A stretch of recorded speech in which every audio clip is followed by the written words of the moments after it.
दूध का कर्ज। बंटू एक गरीब परिवार का लड़का होता है, जहां 2 वक्त के खाने और बंटू की स्कूल की फीस दोनों के लिए ही पैसे की कमी होती है। और बंटू के इंटर एग्जाम्स भी नजदीक होते हैं, इसलिए वो खुद अपनी पढ़ाई की खातिर घर घर जाकर सामान बेचना शुरू कर देता है।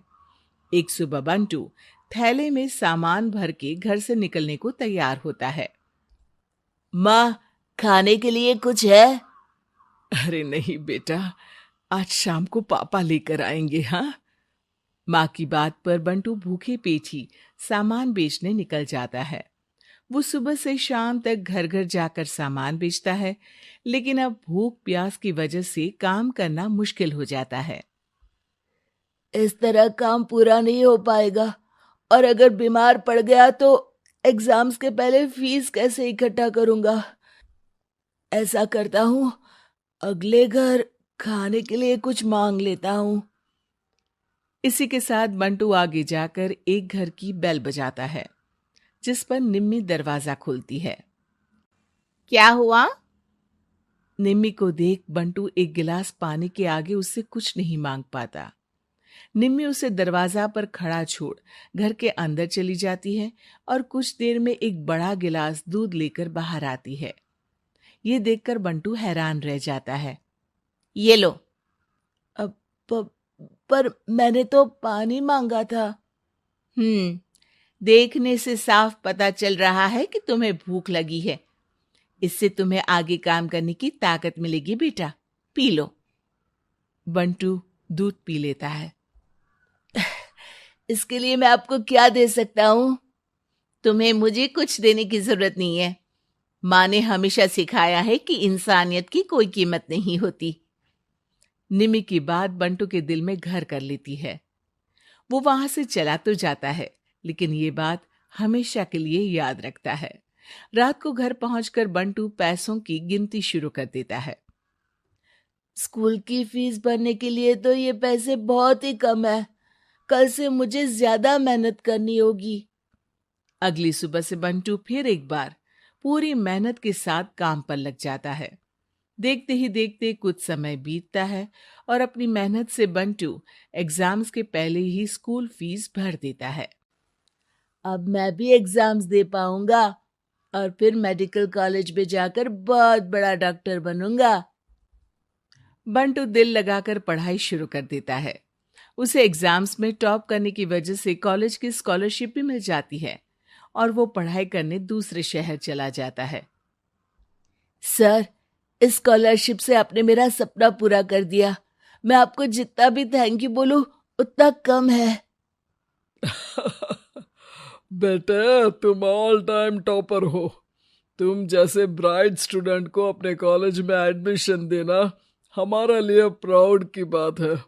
हमें पूरा भरोसा है कि एक दिन तुम अपने नाम के साथ साथ इस कॉलेज का नाम भी बहुत रोशन करोगे।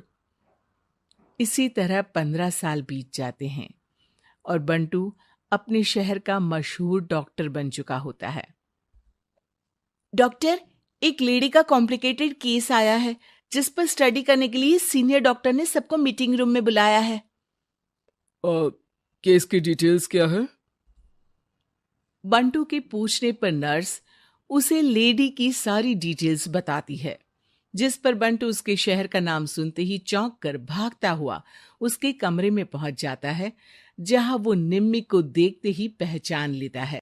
उसके पीछे पीछे नर्स भी वहां पहुंच जाती है। नर्स, इनकी सारी रिपोर्ट्स मुझे अभी चाहिए और अब से इनका केस मैं ही हैंडल करूंगा। पर डॉक्टर, ये केस बहुत कॉम्प्लिकेटेड है।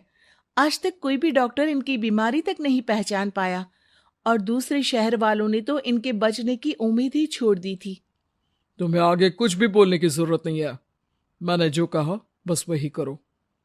नर्स बंटू को निम्मी की सारी रिपोर्ट्स दे देती है, जिसके बाद वो उस पर स्टडी शुरू कर देता है और हजारों दिक्कतों के साथ महीनों की मेहनत के बाद आखिर में निम्मी की बीमारी का पता लगाने के साथ साथ उसका इलाज ढूंढ ही लेता है। मैं आपको ठीक करके ही रहूंगा। अब बंटू अपने को डॉक्टर्स की मदद से दिन रात एक करके निम्मी के इलाज में जुट जाता है, जिसमें वो कभी दूसरे हॉस्पिटल के स्पेशलिस्ट को, कभी किसी मल्टी स्पेशलिस्ट को बुलाकर निम्मी का चेकअप कराता रहता है। इसी तरह 10 महीनों की मेहनत के बाद आखिरकार निम्मी ठीक हो जाती है, जिसे देख पूरा हॉस्पिटल हैरान रह जाता है। वाह डॉक्टर, आपने तो बिल्कुल नामुमकिन को मुमकिन कर दिखाया। यही तो हम डॉक्टर का काम है। सुनो, इनके डिस्चार्ज के वक्त बिल के फाइनल प्रोसीडिंग से पहले उसे मेरे पास जरूर लेकर आना। कुछ ही हफ्तों में निम्मी के डिस्चार्ज होने का वक्त भी आ जाता है। निम्मी नर्स से बिल के बारे में पूछती है। पेपर सारे तैयार हैं, आप तैयार हो जाइए, तब तक मैं बिल की कॉपी भिजवाती हूँ। नर्स बिल लेकर पहले बंटू के पास जाती है, जिस पर वो बिल देखकर उस पर कुछ लिखता है और नर्स को वापस कर देता है। नर्स उसे निम्मी के पास भेज देती है और बिल हाथ में आते ही निम्मी उसे देखने से पहले ही परेशान हो जाती है। जाने कितने समय से मैं यही हूं। शहर का सबसे बड़ा हॉस्पिटल है। बिल तो बहुत लंबा चौड़ा बन गया होगा, जिसे भरने में मेरी बची कुची पूरी जिंदगी बीत जाएगी। आखिर मैं ये सब कैसे करूंगी? डरते घबराते निम्मी बिल खोलती है तो उसकी नजर बिल के आखिर में लिखे एक नोट पर पड़ती है, जिस पर लिखा होता है, 1 गिलास दूध ने बिल पूरा कर दिया। और उसी के नीचे बंटू के सिग्नेचर भी होते हैं। ये पढ़कर निम्मी की आंखों से खुशी के आंसू बहने लगते हैं और भगवान का शुक्रिया अदा करके वो वहां से चली जाती है।